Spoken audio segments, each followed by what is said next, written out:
સુરતમાં આઠવા લાઇન્સ પાસે આવેલ સુરત એકેડેમી એસોસિએશન દ્વારા રક્તદાન શિબિરનું આયોજન કરવામાં આવ્યું. સુરતમાં આઠવા લાઇન્સ પાસે આવેલ સુરત એકેડેમી એસોસિએશન દ્વારા રક્તદાન શિબિરનું આયોજન કરવામાં આવ્યું.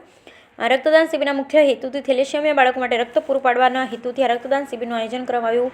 રક્તદાન શિબિરમાં સુરતના કોચિંગ ક્લાસીસ ચલાવતા સંચાલકો અને તેમના સ્ટુડન્ટો તથા અન્ય લોકોએ સ્વૈચ્છિક રક્તદાન કરી સમાજને ઉત્તમ ઉદાહરણ પૂરું પાડ્યું. આ રક્તદાન શિબિરમાં 300થી વધુ યુનિટ બ્લડ એકત્રિત થાય એવી આશા છે. રક્તદાન એ મહાદાન.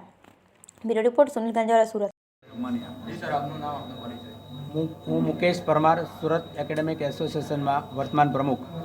સર, આજે શું કાર્યક્રમ રાખવામાં આવ્યો? આજે સુરત એકેડેમિક એસોસિએશન દ્વારા રક્તદાન કેમ્પનું આયોજન કરવામાં આવ્યું છે. છેલ્લા 32 વર્ષથી સુરત એકેડેમિક એસોસિએશનમાં વિવિધ સેવાકીય પ્રવૃત્તિઓ થતી જ રહે છે અને એના ભાગરૂપે આજે આ રક્તદાન કેમ્પ સાથે સાથે થેલેસેમિયાથી પીડિત બાળકો માટે એક ફંડ પણ એકત્ર કરવા અમે જઈ રહ્યા છીએ. સર, આજનો જે કાર્યક્રમ રાખવામાં આવ્યો છે રક્તદાન, તેનો મુખ્ય હેતુ શું છે?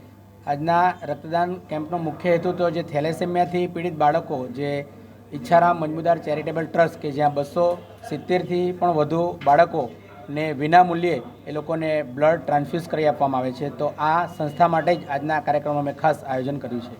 સર, આજના રક્તદાન કેમ્પમાં તમારું યુનિટનો ટાર્ગેટ, કેટલા યુનિટનો તમે ટાર્ગેટ રાખ્યો? આજના આ રક્તદાન કેમ્પની અંદર અમે 300+ યુનિટનો ટાર્ગેટ રાખ્યો છે.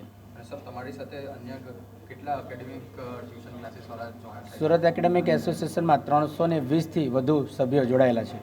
સર, આવનારા સમયમાં સુરત એકેડેમિક એસોસિએશન અન્ય કેવા કાર્યો કરી શકે છે? સુરત એકેડેમિક એસોસિએશન વિવિધ સેવાકીય પ્રવૃત્તિની સાથે સાથે શિક્ષકો માટેના સેમિનાર, પેરેન્ટ્સ માટેના સેમિનાર અને આગળ સાયબર ક્રાઇમને લગતો એક કાર્યક્રમ પણ અમારા દ્વારા કરવામાં આવ્યો હતો અને હજી પણ ઘણી વિવિધ પ્રવૃત્તિઓ હજી ચાલુ જ રહેશે. સર, અન્ય ઘણા પણ એસોસિએશન સુરતમાં ચાલી રહ્યા છે, તો એ લોકોને તમે શું સંદેશો આપશો? અન્ય એસોસિએશનો માટે પણ અમે એ જ સંદેશો આપશું કે આપ પણ આ જ રીતના જે રક્તદાનના કેમ્પ છે તેવા કેમ્પ કરતા રહો, કારણ કે રક્તદાન એ મહાદાન છે અને આવા કાર્યક્રમો થકી આપણે એક સમાજ માટે ખૂબ ઉપયોગી કાર્ય કરી શકશું.